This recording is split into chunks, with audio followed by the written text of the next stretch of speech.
truck.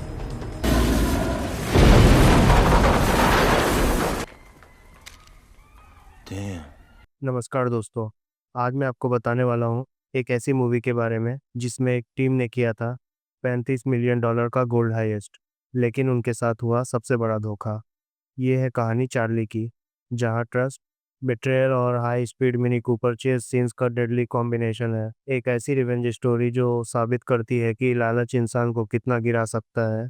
हमारी कहानी शुरू होती है वेनिस, इटली की खूबसूरत नहरों से। यहाँ रहता है जॉन ब्रीजर, एक लीजेंडरी सेफ क्रैकर जो अपनी रिटायरमेंट के समय एक आखिरी काम कर रहा है। जॉन का साथी है चार्ली, एक ब्रिलियंट मास्टरमाइंड जो हर सिचुएशन को हैंडल करना जानता है। जॉन की टीम में परफेक्ट स्पेशलिस्ट्स हैं, हैंडसम रॉब, सबसे स्किल ड्राइवर और लेडीज मैन, लाइल जो खुद को नेपस्टर कहता है और एक कंप्यूटर जीनियस है, लेफ्ट ईयर एक्सप्लोसिव्स का एक्सपर्ट जो थोड़ा भारा है लेकिन बम्स में अनबीटेबल है, और स्टीव टीम का इनसाइड मैन जो सबसे ट्रस्टेड लगता है, लेकिन यही ट्रस्ट सबसे बड़ी गलती साबित होने वाला है। इटालियन गैंगस्टर्स के पास $35 मिलियन का चोरी किया हुआ सोना है। जॉन का प्लान है under water operation, scuba gear पहनकर सेफ क्रैक करना, जबकि टीम सरफेस पर डिस्ट्रैक्शन क्रिएट करती है। मिशन शुरू होता है। जॉन और चार्ली की टीम ध्यान से सेफ की ज़मीन तोड़कर उसे नीचे पानी में गिरा देती है। फिर जॉन और चार्ली पानी के अंदर जाकर सेफ क्रैक करते हैं। ऊपर रॉब और लाइल पुलिस को फेक बोट चेज में फंसाते हैं।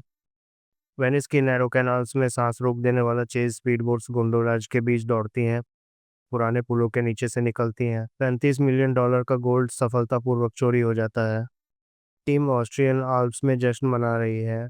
वाइन और हंसी मजाक के साथ भविष्य की बातें चल रही हैं। जॉन इमोशनल हो जाता है, ये उसकी आखिरी जॉब है।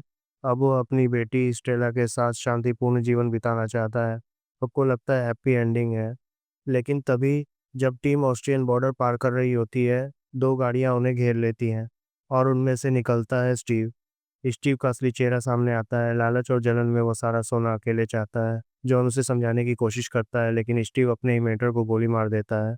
रॉब ट्रक को झील में गिराकर बचने की कोशिश करता है। स्टीव के आदमी गोलीबारी करते हैं और जब पानी से कोई बाहर नहीं आता तो मान लेते हैं कि सब मर गए हैं। स्टीव गोल्ड लेकर गायब हो जाता है, लेकिन चार्ली और बाकी टीम ऑक्सीजन टैंक की मदद से जिंदा बच जाते हैं। उन्होंने अपनी आंखों से जॉन की हत्या देखी थी। अब शुरू होता है चार्ली का रिवेंज प्लान। कहानी यहाँ से 1 साल बाद शिफ्ट होती है। चार्ली जॉन की बेटी स्टेला ब्रिजर से मिलता है। स्टेला एक शानदार सेफ क्रैकर है जो अब पुलिस के लिए लीगल काम करती है।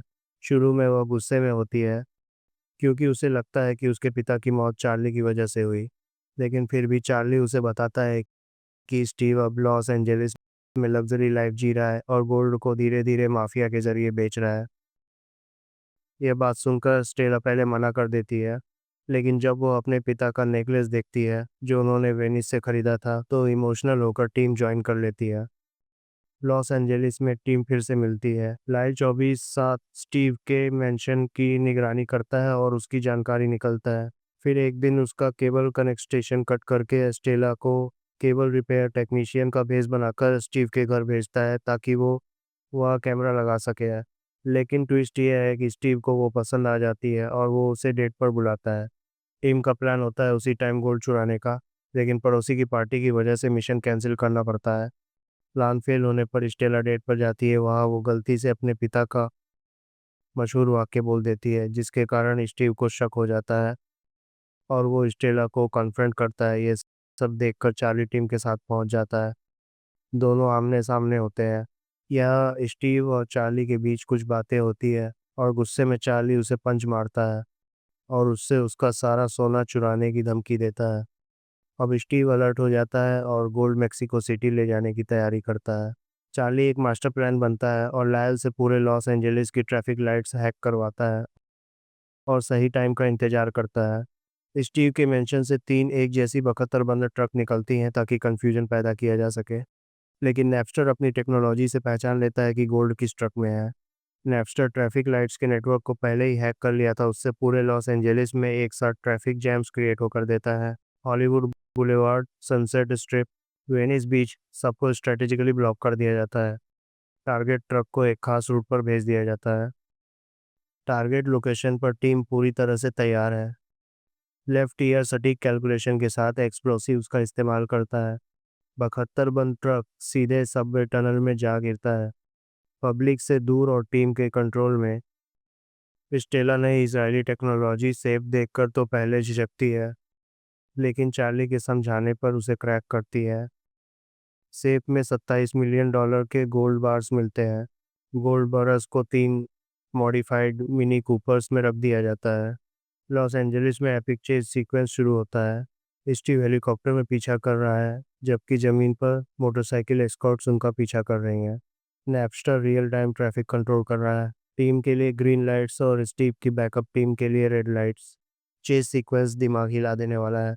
एले रिवर के कंक्रीट चैनल्स, भीड़ भाड़ वाले फुटपाथ, तंग गलियां और छतों के ऊपर से गुजरती कारें। मिनी कूपर्स की फुर्ती पूरे तरीके से दिखाई देती है तंग जगहों में। अंत में टीम बढ़ जाती है। स्टेला, रॉब और लेफ्ट ईयर यूनियन स्टेशन जाते हैं एस्केप ट्रेन के लिए, जबकि चार्ली स्टीव को डायरेक्ट कॉन्फ्रंटेशन में फंसा रहा है। स्टीव का हेलीकॉप्टर चार्ली का पीछा करते हुए एक अंडर कंस्ट्रक्शन बिल्डिंग में डैमेज हो जाता है, इसलिए वो एक ट्रक हाईजैक कर लेता है और चार्ली का पीछा जारी रखता है।